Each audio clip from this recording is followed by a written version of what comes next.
કરવા જઈ રહ્યા છીએ તમારા ગ્રામરની પાઠની. તો ગ્રામર પાઠની શરૂઆત કરું, વ્યાકરણની શરૂઆત કરું એના પહેલાં હું તમારા બધા પાસે એક આશા રાખું છું કે તમને દરેકને પહેલી અને બીજી ABCD આવડતી હશે. જો કોઈને નથી આવડતી પહેલી અને બીજી ABCD તો હજી શીખી લો, કારણ કે આપણે શરૂઆત કરવા જઈ રહ્યા છીએ. પહેલી અને બીજી ABCD કર્યા પછી તમે લોકો 1 to 100 સ્પેલિંગ કરી શકો છો.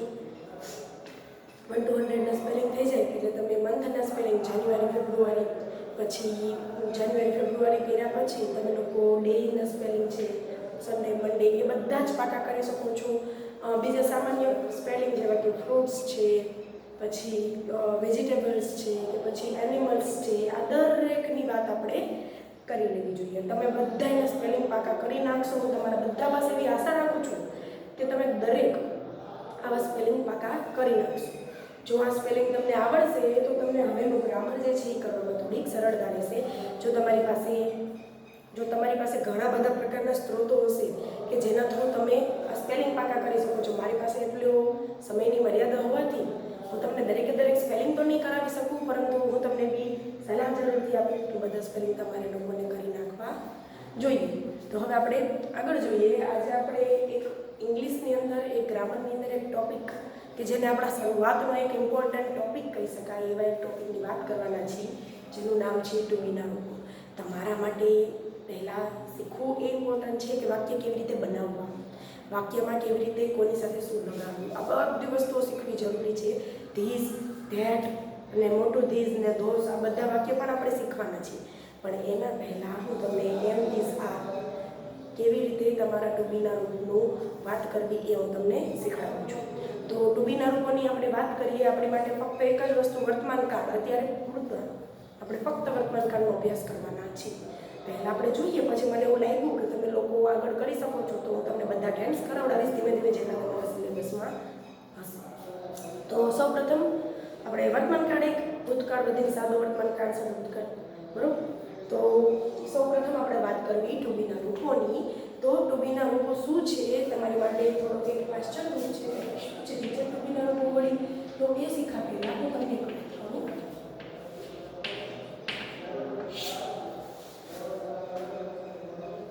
કોઈ વ્યક્તિ હોય,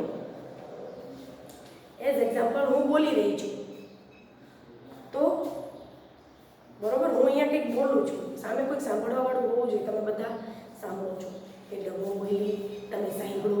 હવે કોઈક એવું ત્રીજી વ્યક્તિ હશે કે જે આપણા બે સિવાયનું હશે, એ જે આપણી સામે હાજર નથી અને આપણે એની વાત કરી રહ્યા છીએ. તો આવી રીતે ટુ બીના રૂપની અંદર પહેલાં તો એકવચન અને બહુવચન. એકવચન અને બહુવચન એટલે શું? આપણે એવો ક્વેશ્ચન કરશું તમને.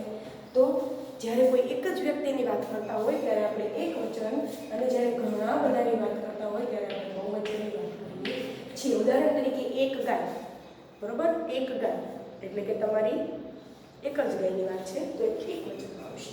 જ્યારે એક કરતાં વધારે ગાય એટલે કે 5 કે 6 ગાયની વાત હોય, 10 15 ગાયની વાત હોય તો એ બહુવચનમાં આવે છે. એટલે એક વચન અને બહુવચન, બરોબર. પછી પ્રથમ પુરુષ. હવે ક્વેશ્ચન થાય કે પ્રથમ પુરુષ એટલે શું વળી? પછી બીજો પુરુષ અને ત્રીજો પુરુષ,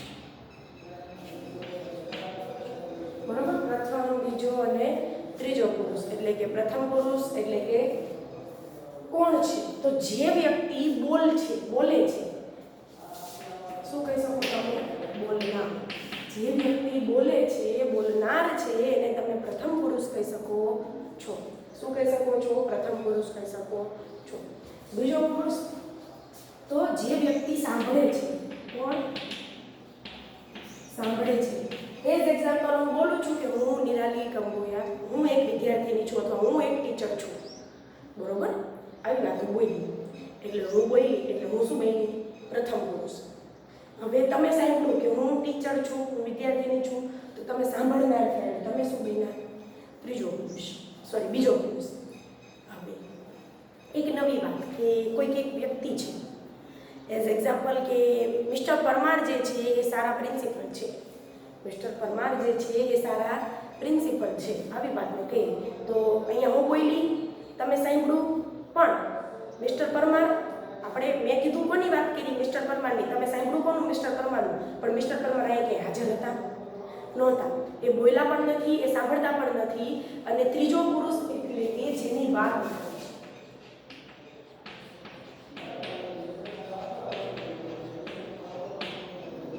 મિસ્ટર પરમાર જે છે એ આપણે અહીંયા ત્રીજો પુરુષ બને છે. જો જે વ્યક્તિ બોલશે તે પ્રથમ પુરુષ, જે વ્યક્તિ સાંભળશે એ બીજો પુરુષ, અને જે વ્યક્તિની વાત થાય છે, જેની વાત થઈ રહી છે, એઝ એક્ઝામ્પલ કે હું અહીંયા બોલી કે મિસ્ટર પરમાર સારા પ્રિન્સિપલ છે, તમે સાંભળ્યું કે મિસ્ટર પરમાર સારા પ્રિન્સિપલ છે, પણ મિસ્ટર પરમારને નથી ખબર કે આપણે એમની વાત કરવી છે, બરોબર? એટલે આપણે બોલ્યા, તમે સાંભળ્યું, હું બોલી, તમે સાંભળ્યું, પરંતુ આપણે જે વ્યક્તિ વિશે વાત કરી એ વ્યક્તિ આપણો ત્રીજો પુરુષ બને છે. પ્રથમ પુરુષ, બીજો પુરુષ અને ત્રીજો પુરુષ. આ વસ્તુ ક્લિયર થાય તો આપણે આગળ વધીએ. જો બોલના એટલે કે પહેલા કોણ આવશે પ્રથમ પુરુષમાં? બોલના. તો હું જ્યારે પોતાનું ઇન્ટ્રોડક્શન દેતી હોય ત્યારે હું કહું કે હું શિક્ષક છું, તો શું આવશે એકવચન માટે? હું શિક્ષક છું, એટલે કે હું છું. તો હું છું ને ઇંગ્લિશમાં શું કહેવાય? આઈ એમ. તો શું થાય? હું છું, હું શિક્ષક છું. હું જ્યારે મારી એકની વાત કરતી રહીશું, હું મારું એકનું ઇન્ટ્રોડક્શન દેતી છું, એનું કંઈક આ ટાઈપે દઈશ કે હું શિક્ષક છું, હું શિક્ષક છું. તો આઈ એમ અ ટીચર, બરોબર? હવે જ્યારે બહુવચનની વાત આપણે કરતા હોય ત્યારે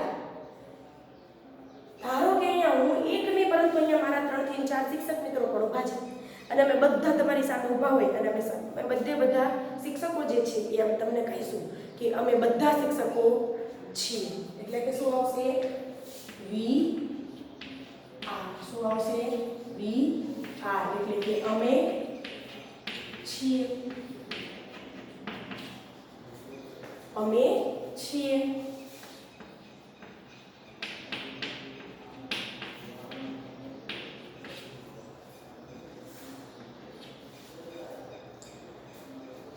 મેં વાત કરી તમને કે હું શિક્ષક છું, હું બોલનાર એટલે કે હું પોતે બોલું છું, હું શિક્ષક છું. હવે તમારામાંથી કોઈ કહેશે તો શું કહેશે? હું વિદ્યાર્થી છું.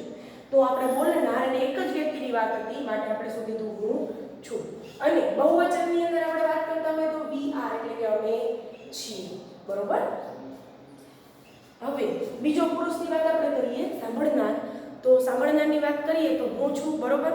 એવું કીધું. હવે તમને એવું કહું હું ઊભા કે હું શિક્ષક છું, તો પ્રથમ પુરુષ. પણ હવે હું કહું કે તું વિદ્યાર્થી છે, તમારામાંથી એક સ્ટુડન્ટને ઊભો કરું છું, હું એવું કહું છું કે તું વિદ્યાર્થી છે.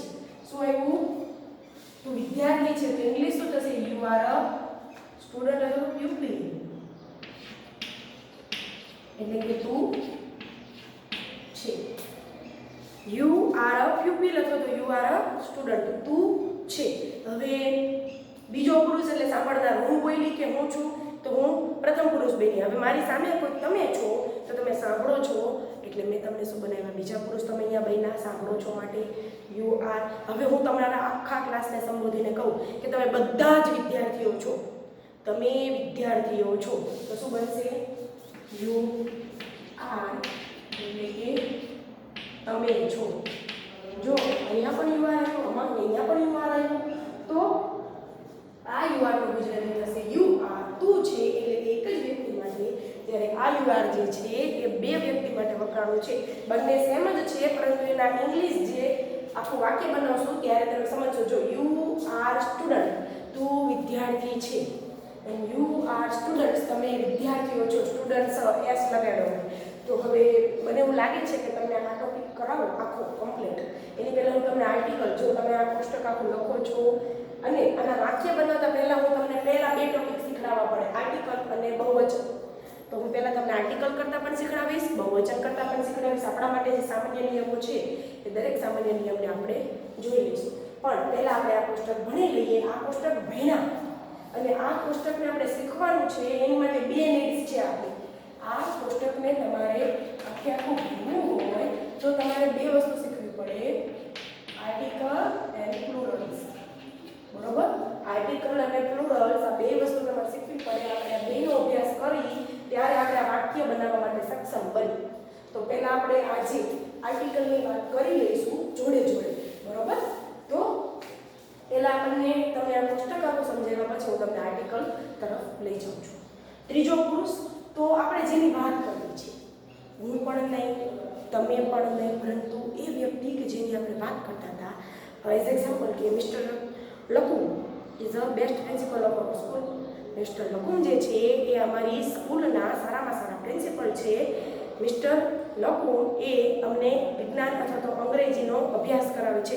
તો મિસ્ટર લકુમ ઘડી વડે ન બોલવું હોય તો આપણે શું બોલવી? તે જે છે એ અમને ઇંગ્લિશ ભણાવે છે, બરોબર?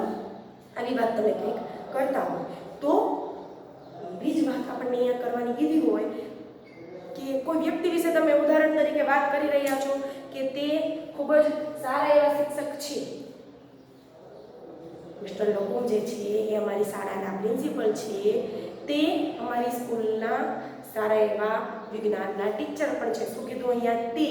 મેં શું કીધું? બીજી વાર મિસ્ટર લકુમનો યુઝ કર્યો. શું આપ્યું? તે. તો અહીંયા ત્રીજો પુરુષ, જો પુરુષ હોય તો છોકરો હોય તેના માટે હી, જો છોકરી હોય તો સી, અને જો છોકરી અને છોકરા બંનેમાંથી એક પણ નહીં એટલે કે નાની અંદર જાતિ હોય, હી અને સી બંનેમાંથી એક પણ નહીં એટલે કે નાની અંદર જાતિ હોય. એઝ એક્ઝામ્પલ આ પંખાથી લઈ, જે સજીવ નથી એ દરેક વસ્તુ, આ પંખાથી લઈ, બેન્ચથી લઈ, કે પછી બોર્ડ હોય, ચોક હોય, કે પછી બહાર જતા પ્રાણીઓ હોય, કૂતરા, બિલાડી જે પણ હોય એ બધા માટે શું વપરાશે?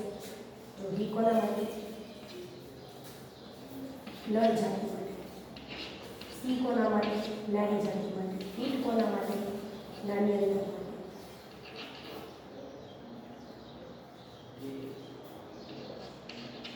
તો હી, સી અને ઈટ આ ત્રણની સાથે શું વપરાશે?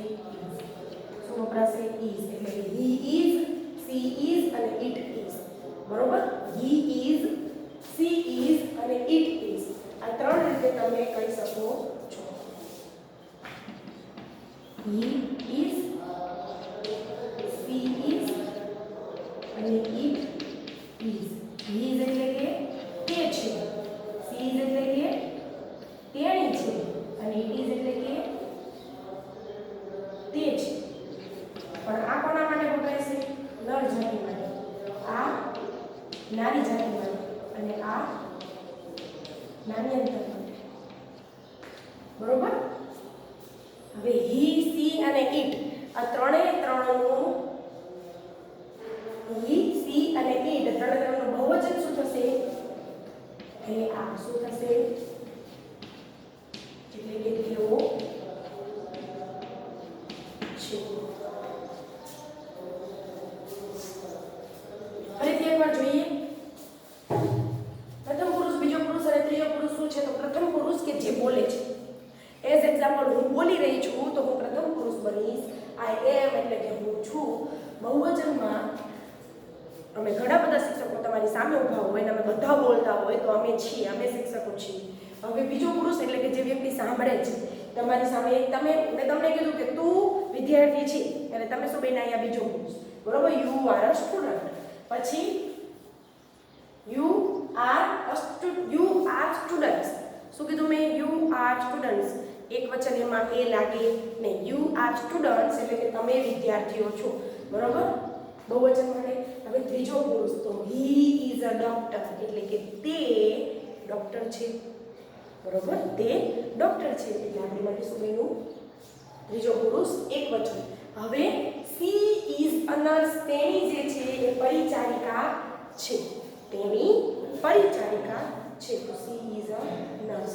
અને at last it is a dog. It is a cow, બરોબર? આ કૂતરો છે, આ ગાય છે. એવી રીતે ધે આર ડોક્ટર્સ.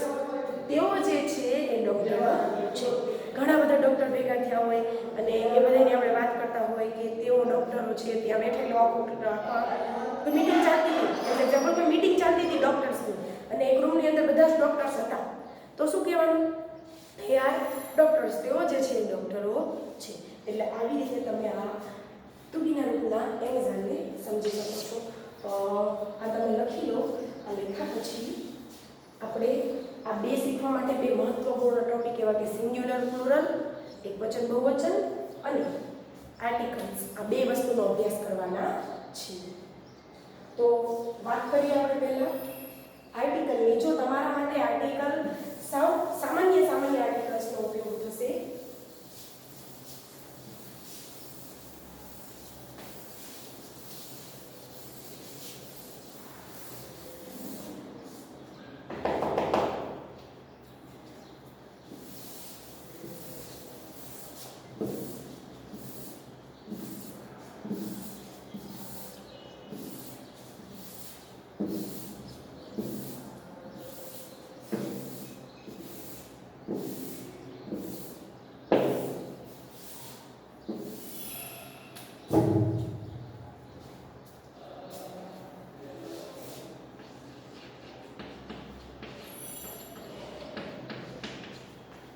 આર્ટિકલમાં બે પ્રકાર હશે, નિશ્ચિત આર્ટિકલ અને અનિશ્ચિત આર્ટિકલ. એક નિશ્ચિત રહેશે, એક અનિશ્ચિત રહેશે. પરંતુ એ, એન અને ધ આ ત્રણ આર્ટિકલ આવે. ટોટલ કેટલા આર્ટિકલ છે? 3. એ, એન અને ધ. પરંતુ તમારા સિલેબસ મુજબ આપણે ફક્ત બે જ આર્ટિકલનો અભ્યાસ કરવાનો છે, એ અને એન. ધનો યુઝ અત્યારે આપણે શીખતા નથી. ફક્ત ને ફક્ત આપણે એ અને એન આ બે જ વસ્તુઓ શીખવાની છે. તો તમને લોકોને એબીસીડી આખી આવડી જશે. એ ફોર એપલ, બી ફોર બોલ, સી ફોર કેટ, બરોબર, ઈ ફોર એલિફન્ટ, બરોબર. તો આ બધી જ વસ્તુઓથી તમે પરિચિત છો. તો આપણે આર્ટિકલ, હું એવું ધારીને આગળ વધું છું કે તમને લોકોને એબીસીડી આવડે છે તો જ તમને આર્ટિકલ આવડે. તો આર્ટિકલની જ્યારે આપણે વાત કરતા હોય તો સામાન્ય રીતે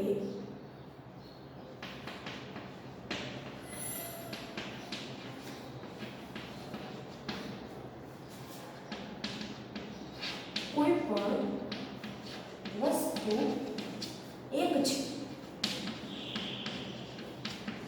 તે દર્શાવવા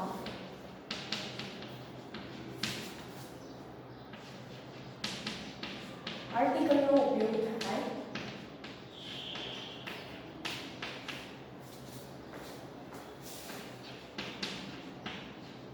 છે. હવે એક વાર્તા કહું સરસ મજાની, પછી આપણે આર્ટિકલ ભણીએ. એક ભાઈ હતા. એ ભાઈનું નામ હતું વન. એ ભાઈનું નામ શું હતું? વન નામ હતું. વન એટલે શું છે ગુજરાતીમાં? એક. હવે બને છે એવું કે આ વનભાઈને બે દીકરા. કેટલા દીકરા? બે. એકનું નામ એ અને એકનું નામ એમ. આ વનભાઈ જે હતા એમને બે દીકરા હતા. એકનું નામ એ અને બીજાનું નામ એમ. હવે વન જે હતા એમને બે દીકરામાંથી એ જે હતો ને બહુ વાલો અને એમ થોડો ઓછો વાલો.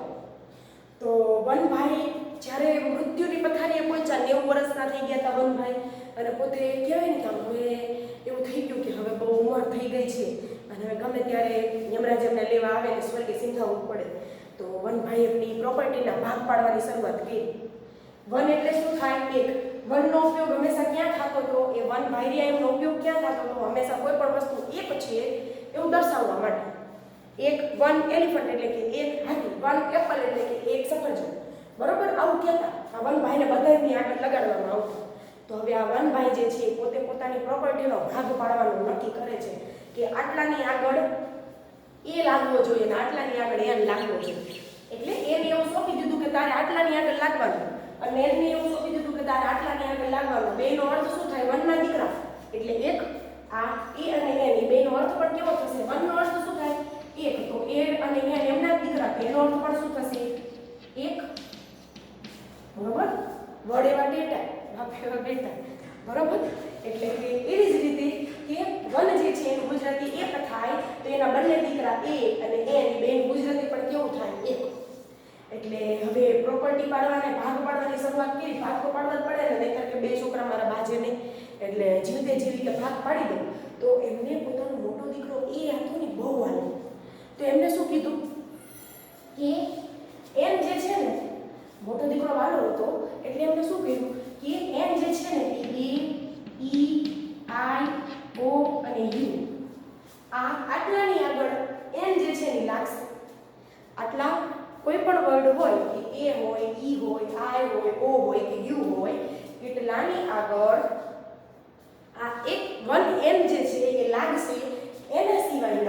બધે બધાને આગળ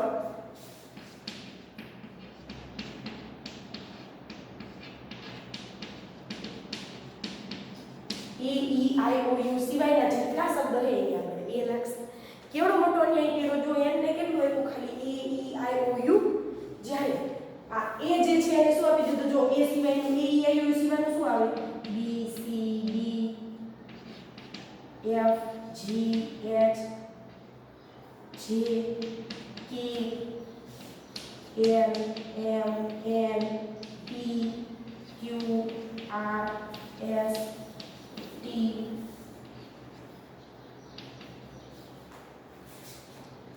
વી ડબલ્યુ એક્સ વાય અને ઝેડ.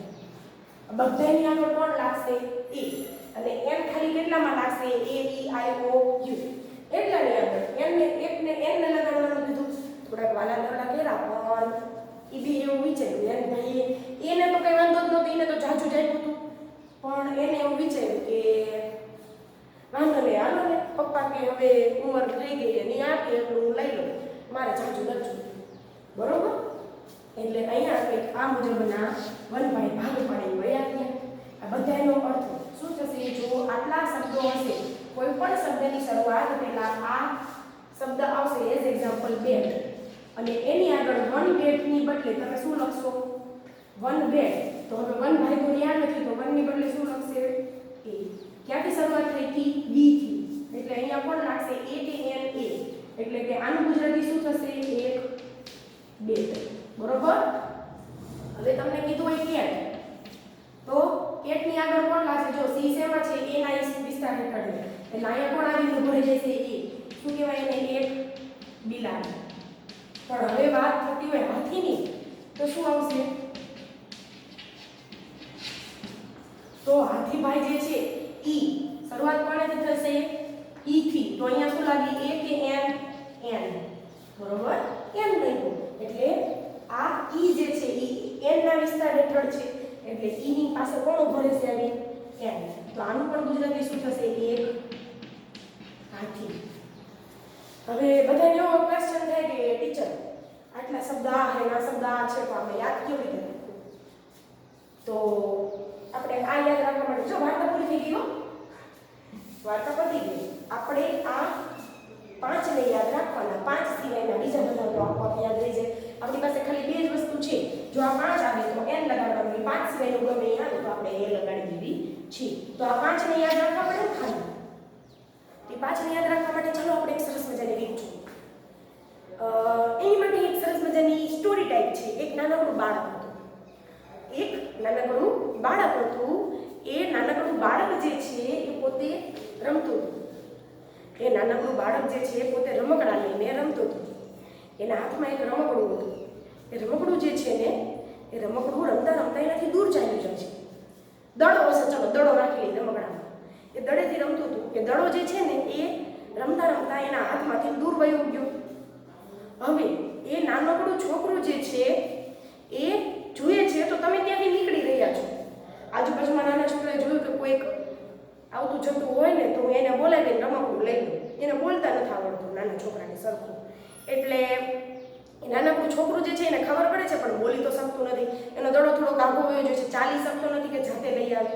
એટલે નાનકડું છોકરો જે છે ને સાવ આવડું અમથું નાનકડું છોકરું હતું. એ નાનકડું છોકરું જે છે ને તમને જોઈ જાય છે. તમને જોઈને શું કહે છે એ શું કહે છે એ શું કીધું એ શું કીધું એ તમને જોઈ નાના છોકરા તેમ જ બોલે ને એ પછી તમે એની સામું જોયું. તમે જ્યારે એની સામું જોવો છો ત્યારે નાનકડું છોકરું કહે છે આય શું કહે છે આય તમને એની નજીક બોલાવે છે. શું કહે છે એ તમને જોઈ શું બોલ્યું એ પછી શું કહે છે આય અને તમને નજીક બોલાવ્યા. હવે તમે એની નજીક જઈને ઊભા રહ્યા એટલે શું દેખાડશે ઓયું એનો રમકડું જે છે એ દેખાડીને કહેશે કે ઓયું મારું રમકડું ત્યાં વયું ગયું છે મને લાવી દે. શું કીધું એ પછી શું કીધું આય અને લાસ્ટ શું કહેશે ઓયું મારું રમકડું મને પાછું દે. એટલા માટે શું કહે છે ઓયું એટલે એને તમને ઈશારામાં સમજાયું કે એ પછી શું કીધું આય પછી શું કહે છે ઓયું એટલે તમે એ આય ઓ યુ પાંચે તમને સમજાવી જવા જોઈએ. બરોબર. તો હું તમારી પાસે હવે એવી આશા રાખું છું કે એ ઈ આઈ ઓ યુ સિવાયના દરેકમાં તમે એ લગાડજો બાકીનામાં એન. સરસ મજાની બે સ્ટોરી યાદ રાખવાની. વન ભાઈના બે દીકરા એ એન અને એન ભાઈને ખાલી કેટલું મળ્યું, આ નાના છોકરાએ રમકડું માંગ્યું એટલું. બરોબર. તો આપણે થોડાક ઉદાહરણો જોઈએ.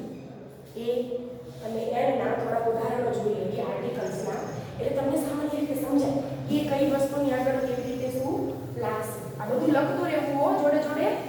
આ બધું તમારી માટે કામનું છે. તમને એક્ઝામમાં આ બધું પૂછાઈ શકે છે.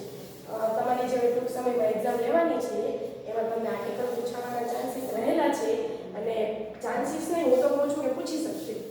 એટલે તૈયારીમાં જ રહેજો.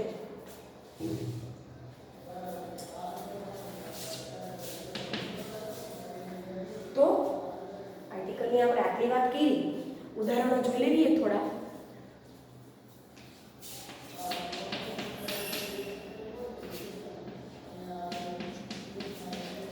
એપલ તો શું લાગશે?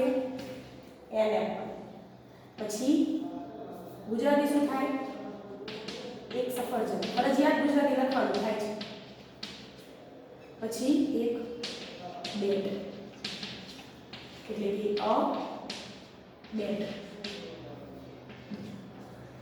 પછી એક બિલાડી, એટલે કે અ કેટ. પછી એક કૂતરો, એટલે કે અ ડોગ. બરોબર. એ જ લાગશે ને આમાં. પછી એક હાથી. તો એન એલિફન્ટ. કેમ એમ લાગ્યો? ઈ શરૂઆત થઈ ઈ થી, એટલે E L E P H A N T. બરોબર. એક હાથી. જો અહીંયા પણ શું લાગ્યું હતું? એન. અહીંયા પણ શું લાગ્યું? એન. કારણ કે જો અહીંયા શરૂઆત શેનાથી થઈ? એ થી. અને અહીંયા શરૂઆત કોનાથી થઈ? ઈ થી. એટલે મેં તમને કીધું હતું એ ઈ પછી આઈ ઓ યુ હોય, એટલે કે એક સાઈનો ખડી.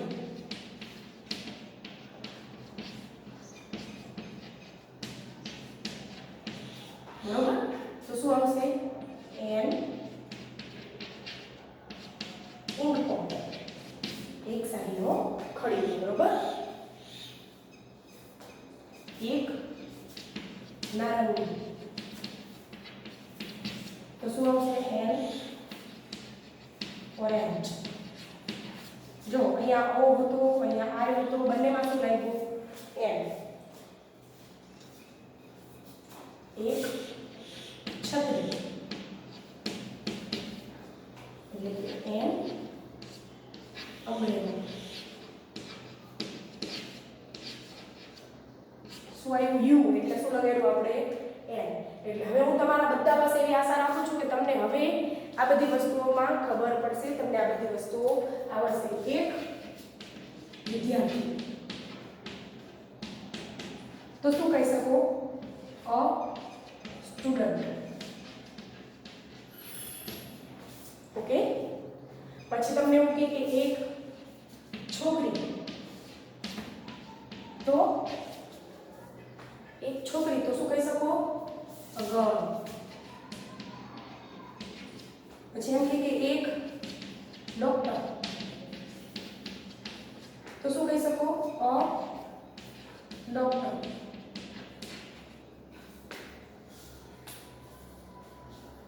તો તમે આવી રીતે આર્ટિકલ લખી શકો છો. હવે તમને આવી રીતે આર્ટિકલ લખતા આવડશે એવી આશા રાખી અને હું તમને થોડુંક હોમવર્ક આપું છું આજનું, કે તમને લોકોને હું થોડીક ખાલી જગ્યાઓ આપીશ. એ ખાલી જગ્યાઓની અંદર તમારે એનું આર્ટિકલ જે છે એ લખવાનું, એ અને એન પ્લસ તમારે એનું ગુજરાતી પણ જાતે લખવાનું છે. બરોબર. ગુજરાતી પણ તમારે એનું જાતે લખવાનું છે.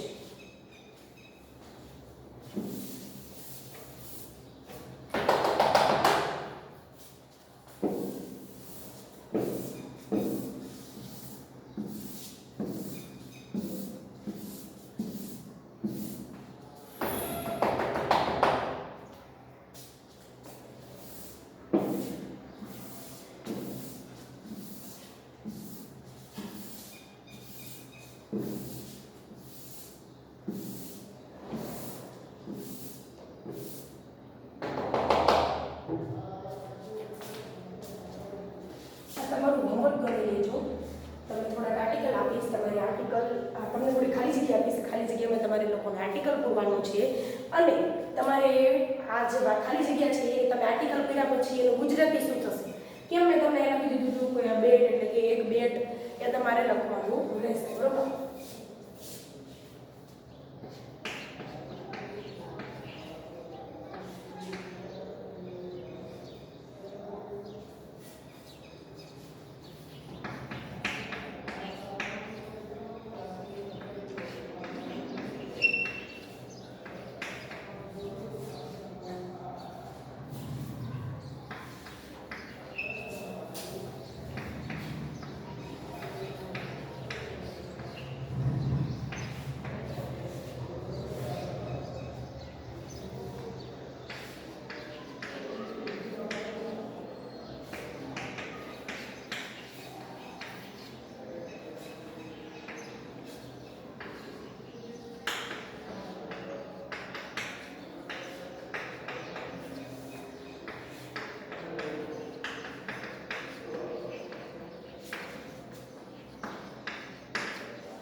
બરોબર. તો આ 15 તમારી સામે ખાલી જગ્યાઓ મૂકી છે. આની અંદર a અને n આર્ટિકલમાં કોણ આવે?